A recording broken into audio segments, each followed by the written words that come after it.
Magic. It's that thing magicians do, but magicians are creeps. Every single one of them. If you want magic, you should seek out one of the many objects said to possess real magical powers. Across the globe exist such objects, some associated with ancient legends, and others surrounded by modern mysteries.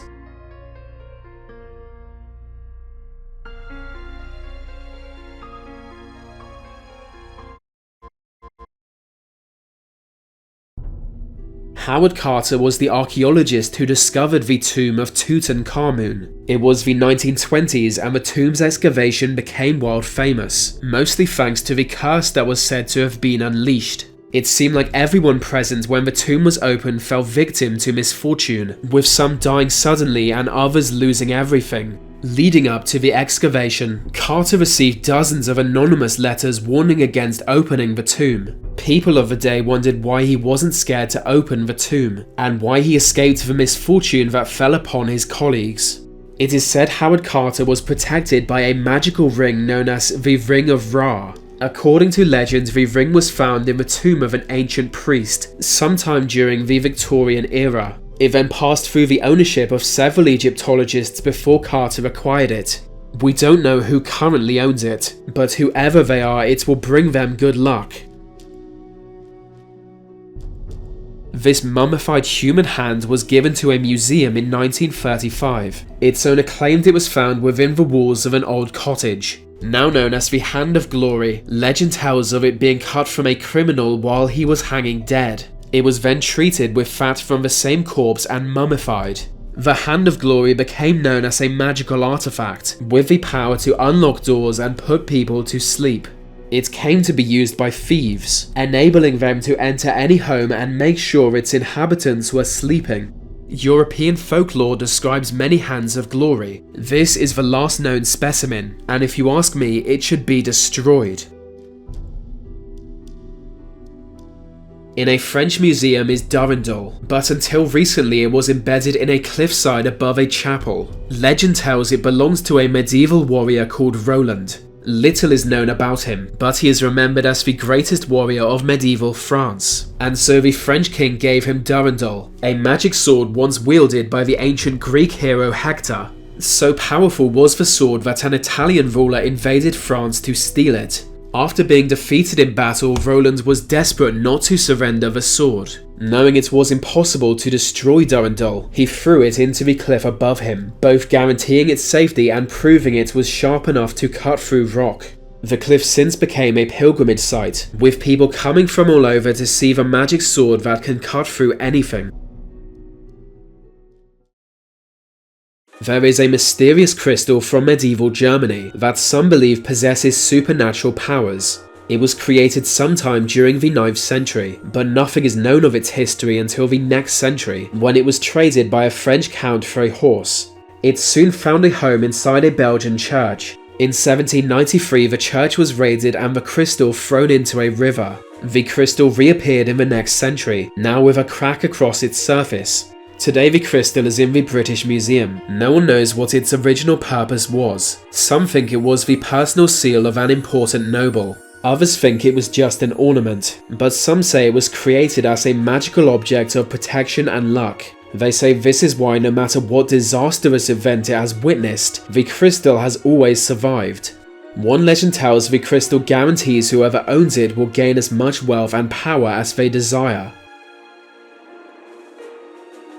European folklore has long described 7-league boots, magical boots that allow the wearer to travel 7 leagues with each step. That's about 18.5 miles, or 30 kilometers.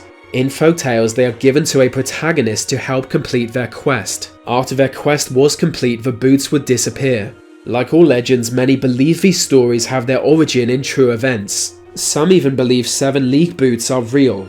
But probably not, they wouldn't be practical. Taking 30-kilometer strides would literally tear you limb from limb, and that's just a bad day. Solomon was an ancient king of Israel, considered wise and brilliant. Legend tells Solomon was once visited by the archangel Michael, who gave him a magic ring. The holy ring gave Solomon the power to command jinn, demon-like genie monsters said to roam the desert. On placing the ring on his middle finger, he ordered a djinn appear before him, and emerging from a column of fire and smoke, an enormous demon stood before him. It was so shocked to have been transported there that it dropped the pile of diamonds it was carrying. The djinn could have killed Solomon, but instead it bowed down to him, and so Solomon was able to control demons from that day. This legend has been told for almost 2,000 years. It goes on to tell that the ring was stolen from the corpse of King Solomon when he died, and passed through many different owners, some who misused it. Still today, some believe King Solomon's ring is out there, and whoever wears it can command demons.